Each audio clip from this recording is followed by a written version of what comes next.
విశాఖపట్నం గాజువాకలో జరిగిన ఈ ఘటన ఒక సాధారణ పరిచయం ఎలా చివరికి మర్డర్ వరకు వెళ్ళిందో చూపించే షాకింగ్ ఎగ్జాంపుల్.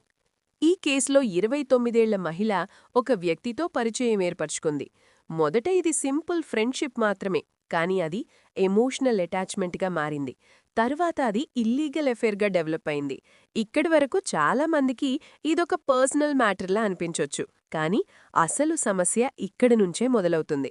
ఈ రిలేషన్షిప్ సీక్రెట్గా ఉండటం వల్ల ఇద్దరి మధ్య ట్రస్ట్ కన్నా టెన్షన్ ఎక్కువగా పెరిగింది.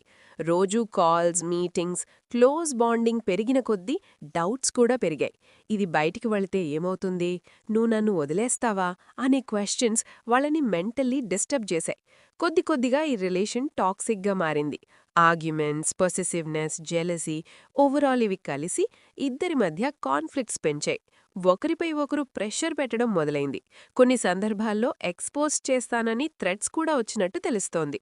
ఇదే స్టేజ్ చాలా డేంజరస్, ఎందుకంటే ఇక్కడ ఎమోషన్స్ పూర్తిగా కంట్రోల్ తీసుకుంటాయి, లాజిక్ పనిచేయదు. ఒకరోజు ఈ టెన్షన్ పీక్కి చేరింది. ఇద్దరి మధ్య తీవ్ర వాగ్వాదం జరిగింది. యాంగర్, ఈగో, ఫియర్ ఆల్ ఒక్కసారిగా ఎక్స్ప్లోడ్ అయ్యాయి. ఆ సమయంలో అక్యూజ్డ్ తన కంట్రోల్ కోల్పోయి ఒక ఎక్స్ట్రీమ్ డిసిషన్ తీసుకున్నాడు. అది సడన్ రేజ్ అయినా కావచ్చు, లేదా ముందే ప్లానింగ్ ఉన్నా కావచ్చు, కానీ చివరికి అతను ఆమెపై దాడి చేసి హత్య చేశాడు. ఇక్కడొక ముఖ్యమైన విషయం గుర్తుంచుకోవాలి.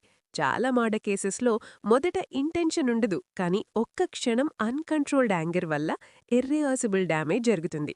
క్రైమ్ జరిగిన తర్వాత అక్యూజ్డ్ ఇమ్మీడియట్గా తన్ను ఎలా కాపాడుకోవాలి అనే ఆలోచనలో పడతాడు.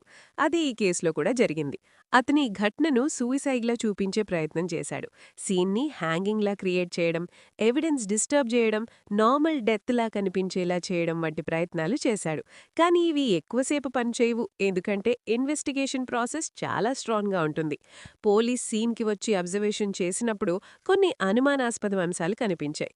Body position, injuries, surroundings all miss match అయ్యాయి. దీంతో ఇది సింపుల్ సూయిసైడ్ కాదు అని సస్పెషన్ వచ్చింది. తర్వాత పోస్ట్ మార్టం రిపోర్ట్ కూడా కొన్ని కీలక విషయాలు బయటపెట్టింది. అది కేస్ని మరింత సీరియస్ చేసింది. అక్కడ నుంచి పోలీసులు టెక్నికల్ ఎవిడెన్స్ మీదే ఫోకస్ పెట్టారు. Call data records, WhatsApp chats, location tracking all ఇవి ఎనలైజ్ చేయగా ఇద్దరి మధ్య ఇల్లీగల్ అఫైర్ ఉన్నట్టు కన్ఫర్మ్ అయింది. అక్యూజ్డ్ మూవ్మెంట్స్ కూడా సస్పీషియస్గా ఉండటంతో పోలీస్ ఇంటరాగేషన్లో ట్రూత్ బయటపడింది. చివరికి ఇది క్లియర్గా మర్డర్ అని ఎస్టాబ్లిష్ చేసి ఐపీసీ సెక్షన్ 302 కింద కేసు రిజిస్టర్ చేసి అక్యూజ్ని అరెస్ట్ చేశారు. ఈ మొత్తం ఘటన మనకొక క్లియర్ ప్యాటర్న్ చూపిస్తుంది. ఒక చిన్న పరిచయం, అది ఎమోషనల్ డిపెండెన్సీగా మారడం, తర్వాత ఇల్లీగల్ అఫైర్, తర్వాత కాన్ఫ్లిక్ట్స్, తర్వాత ఫియర్ మరియు రివెంజ్, చివరికి మర్డర్. ఇది ఒక్కరోజులో జరిగేది కాదు, ఇది ఒక ప్రాసెస్. ప్రతి స్టేజ్లో ఒక ఛాన్స్ ఉంటుంది ఆగిపోవటానికి, కానీ ఆ ఛాన్స్ మిస్ అయితే చివరికి సిచ్యువేషన్ కంట్రోల్లో ఉండదు. చివరిగా ఈ కేసు మనకు ఒక స్ట్రాంగ్ మెసేజ్ ఇస్తుంది. ఇల్లీగల్ అఫైర్స్ టెంపరరీ అట్రాక్షన్ మాత్రమే, కానీ దాని కాన్సిక్వెన్సెస్ పర్మనెంట్. ఒక రాంగ్ డెసిషన్ వల్ల ఒక వ్యక్తి ప్రాణం కోల్పోతాడు, ఇంకొకరు జీవితాంతం జైలు జీవితం ఎదుర్కొంటారు. ఫ్యామిలీస్ మొత్తం సఫర్ అవుతాయి. కాబట్టి ఎమోషన్స్ మీద కంట్రోల్ చాలా అవసరం. ప్రాబ్లమ్స్ని ఎర్లీ స్టేజ్లోనే హ్యాండిల్ చేయాలి, లేకపోతే అది ధీరేగా క్రైమ్ వరకు తీసుకెళ్తుంది. ఒక్క నిమిషం కోపం జీవితాంతం శిక్షగా మారకూడదు. Think before you act.